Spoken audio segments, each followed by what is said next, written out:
Bonjour, c'est Jean-Christophe, bienvenue dans l'émission photo du jour. C'est lundi, c'est l'émission numéro 8 et je propose de répondre à la question aujourd'hui, faut-il utiliser plusieurs appareils photo?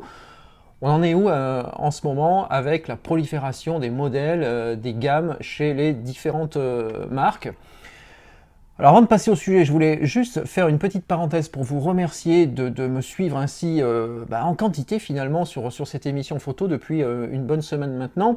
Alors c'est pas tant les chiffres, je vous parlais de vanity scoring dans les réseaux sociaux, dans l'article cet été sur le sujet justement des réseaux sociaux et des photographes.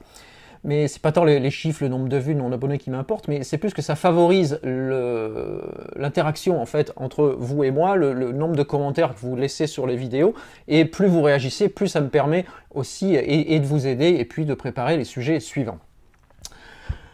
Alors j'ai reçu ce week-end un message d'un ami, mais ça aurait pu être un lecteur, peu importe, qui me dit voilà, qu'est-ce que t'en penses, je voudrais remplacer un de mes compacts qui a lâché récemment et je sais pas quoi acheter, je voudrais un autre appareil photo en sachant que j'ai déjà un réflexe plein format et j'ai envie de le compléter par quelque chose d'autre. Qu'est-ce que tu me proposes pour un budget de temps? Alors voilà, il y avait quelques critères comme ça.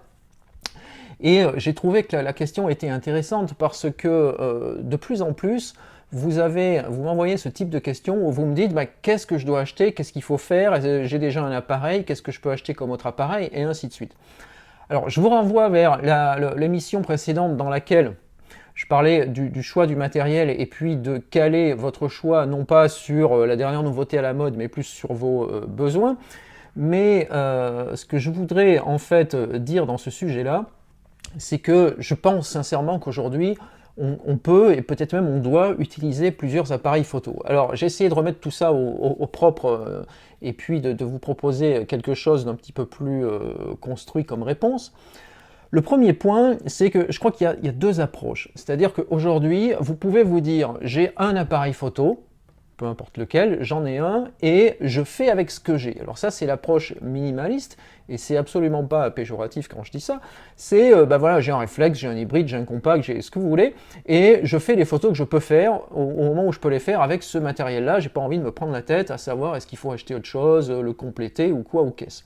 Alors ça c'est une approche que j'aime bien parce que ça a l'avantage d'être simple. On ne réfléchit pas à est-ce qu'il faut encore dépenser, racheter autre chose, quoi, qu'est-ce, comment. Et puis, ça permet de se concentrer sur la prise de vue. Maintenant, personnellement, j'ai une autre approche qui est plutôt j'adapte mon matériel à mes besoins. Et alors, quand on fait ça, je vais vous raconter un petit peu, moi, en fait, comment est-ce que je fais. Je vais vous dire aussi pourquoi j'ai 3 appareils photo numériques, ou tout au moins, vous allez voir 3 instruments capables de faire des photos, d'enregistrer des photos.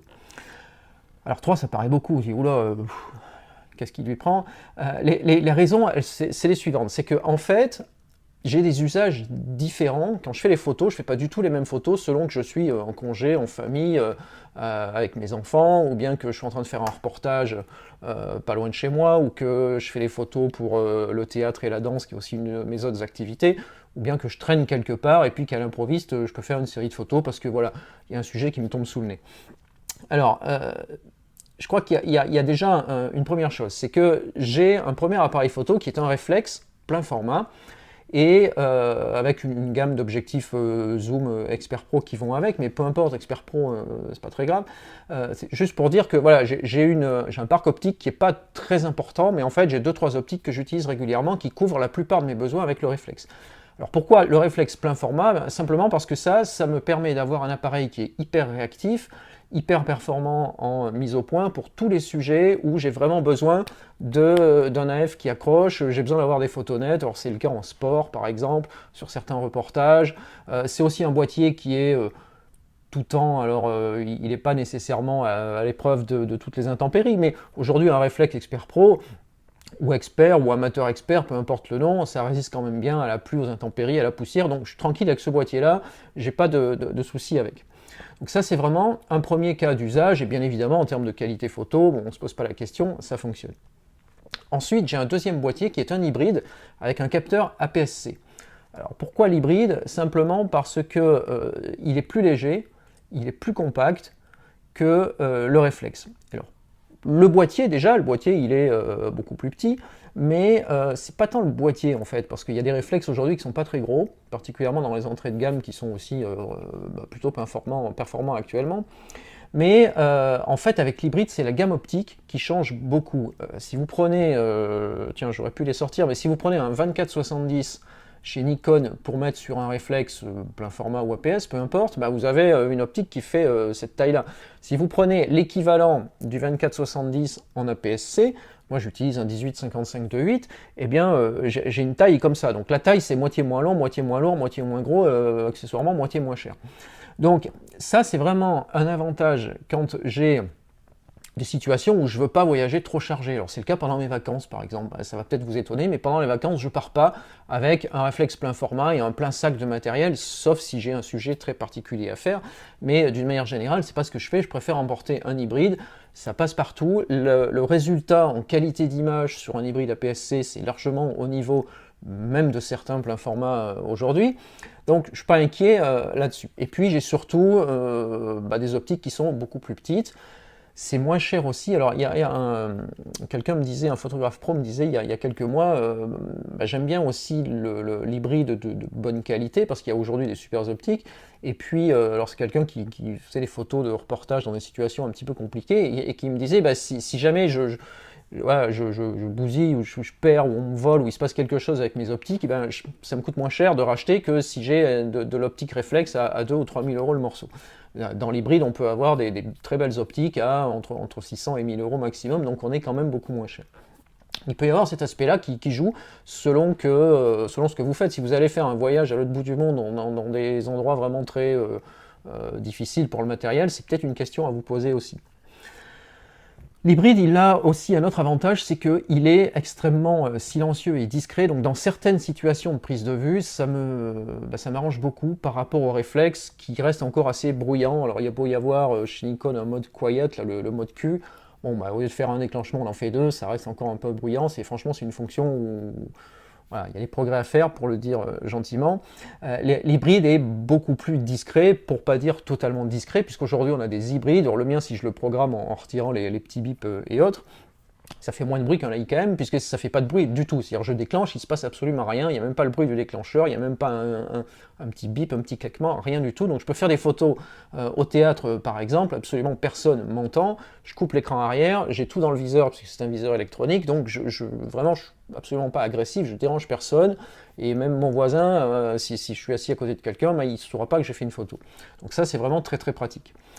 Le troisième appareil photo que j'utilise, vous n'allez pas être nécessairement d'accord, mais c'est mon smartphone en fait. Voilà, alors j'ai un smartphone de la marque à la pomme, pour ne pas la citer, et les résultats que j'obtiens avec cet appareil-là sont sincèrement très bons. Si vous prenez un modèle récent, je passe sur l'iPhone 7 qui vient de sortir, puisque ça j'ai pas encore pu tester ou évaluer, mais il y a encore des progrès en photo. On arrive aujourd'hui à avoir des résultats très satisfaisants avec ces appareils-là. Alors il faut les utiliser à bon escient, il ne faut pas dire tiens je vais faire des photos la nuit et puis avoir la qualité d'un réflexe plein format, il ne faut pas chercher ça. Mais si vous les utilisez dans les bonnes conditions, vous allez avoir des résultats très satisfaisants. Pourquoi j'utilise cet appareil-là aussi ?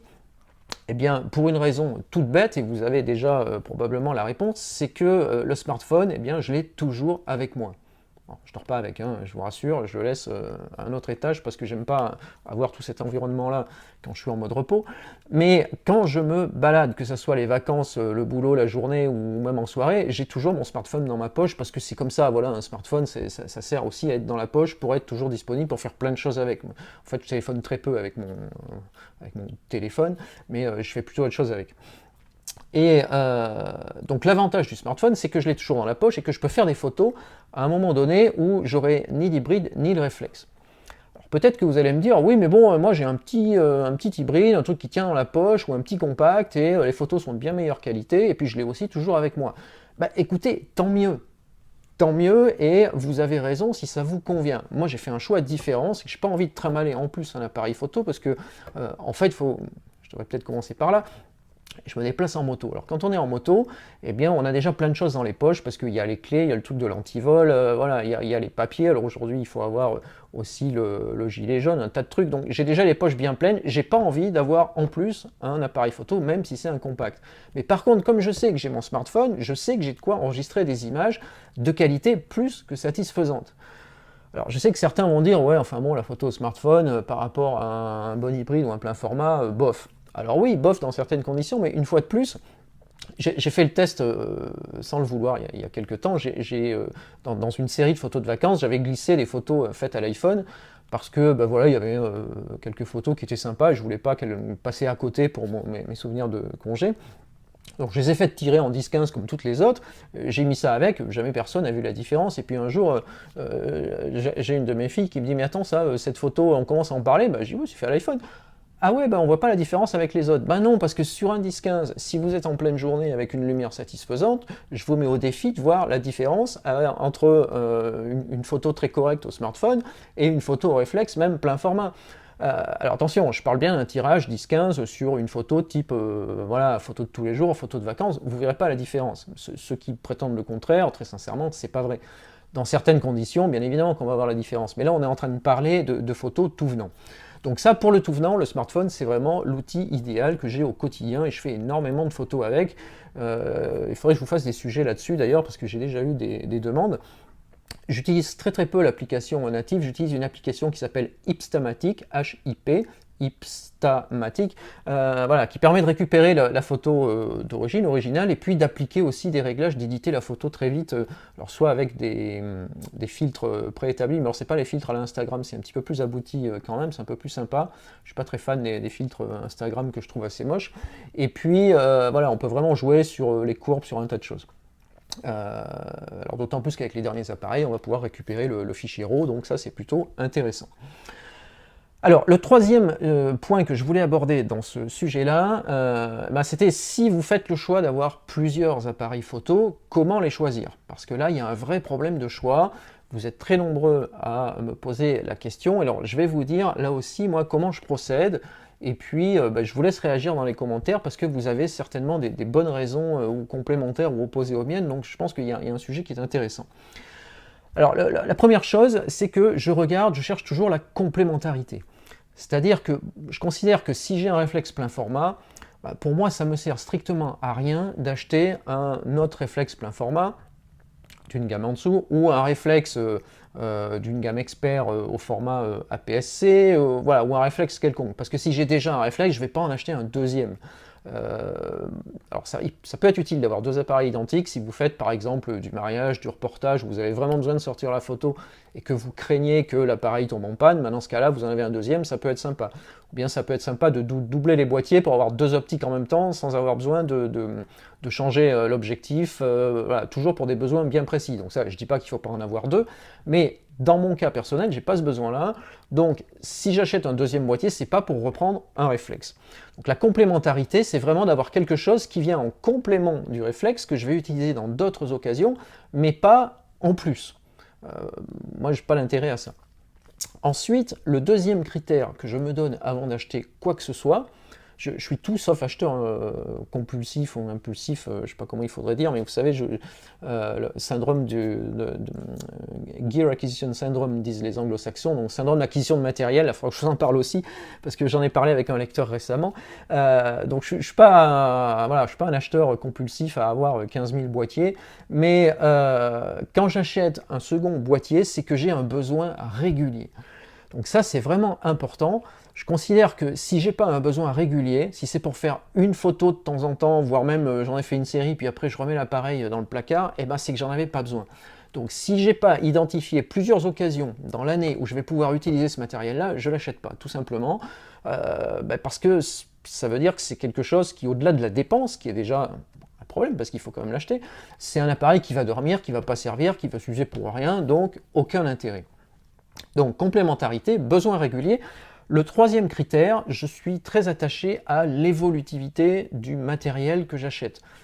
Soit dans la gamme, soit, enfin, et ou vis-à-vis de la marque. C'est-à-dire que j'aime bien acheter un appareil où je me dis, tiens, je le prends dans cette configuration-là aujourd'hui. Alors mon hybride, par exemple, je l'ai pris avec une optique bien précise au départ, mais je ne veux pas nécessairement me débarrasser de ce boîtier-là si dans 1 an ou dans 2 ans j'ai changé un petit peu d'avis. Je veux pouvoir changer l'optique par exemple, ou mettre un accessoire par-dessus, ou avoir des mises à jour de firmware, ou je ne sais quoi. Enfin, j'ai envie que ce matériel soit un minimum évolutif, parce que je ne vais pas non plus le changer tous les 6 mois. Donc je m'attache à ça. Volontairement, je ne veux pas donner ici de nom de modèle, de gamme, de marque, parce que c'est pas une histoire de marque, c'est plus de dire, si j'achète ce boîtier-là, alors est-ce qu'il va pouvoir me servir suffisamment longtemps pour que j'amortisse mon investissement. En fait, c'est ça la raison de l'évolutivité. Troisième critère, et alors dernier critère, quatrième critère, c'est je recherche toujours une certaine cohérence et une certaine homogénéité dans les résultats. Alors, je vous disais tout à l'heure que j'avais glissé une photo iPhone dans mes photos réflexes. Eh bien, je m'attache à ça, c'est-à-dire que je me dis si je me retrouve un jour à faire une photo avec un des 3 appareils et que cette photo, je veux pouvoir l'inclure dans une série existante qui a été démarrée avec un autre, ou dans laquelle il y a déjà des photos faites avec un des 2 autres appareils, bien, je veux que cette nouvelle photo, ça se voit pas trop que c'est fait avec un appareil différent. Je vous citais l'exemple de Salgado, c'était dans l'émission précédente, qui avait mélangé ses photos argentiques au départ avec ses photos numériques aujourd'hui, et qui a réussi à changer totalement de matériel en ayant une cohérence d'ensemble. Et bien, alors moi, sans être Salgado, très loin de là, mais j'aime bien avoir, dans ce cas précis, si je fais une série et que je mélange des photos de différents appareils, ben j'aime bien avoir cette cohérence, que ça se voit pas trop. Alors forcément, si j'ai une photo en soirée, si je fais une série de photos de soirée au réflexe plein format et que je mets dedans une photo au smartphone, on va voir la différence. Donc peut-être que je vais pas la mettre, peut-être que je vais m'arranger pour que ça soit une photo d'importance moindre, donc que ça se voit pas trop dans la série. Mais soirée, je vais plutôt pas la mettre d'ailleurs parce que j'évite d'en faire. Mais l'idée, c'est vraiment de dire, je veux que tout ça, ça puisse être complémentaire. Donc, je reprends vite fait mes 4 points. Donc, complémentarité dans l'achat des différents matériels, besoin régulier pour justifier l'investissement, puis le fait de posséder, parce que posséder pour remplir les vitrines, c'est pas très utile. Évolutivité pour que le matériel me serve suffisamment longtemps, et cohérence d'ensemble pour pouvoir mettre ensemble des séries de photos.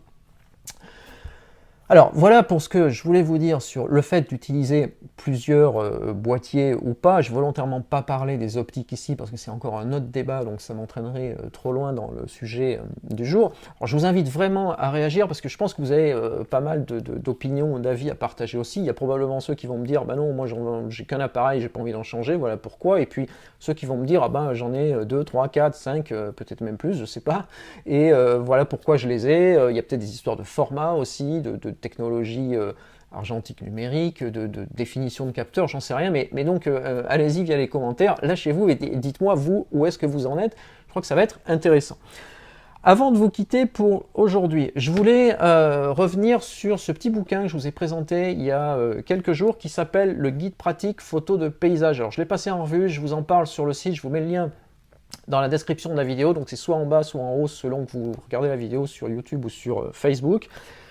Je vous le feuillette rapidement. Alors c'est un petit bouquin au format magazine en fait, ça vaut pas très cher puisque ça vaut 15 €, donc c'est le prix de quelques magazines, mais bon vous avez la pub en moins et puis c'est assez bien foutu.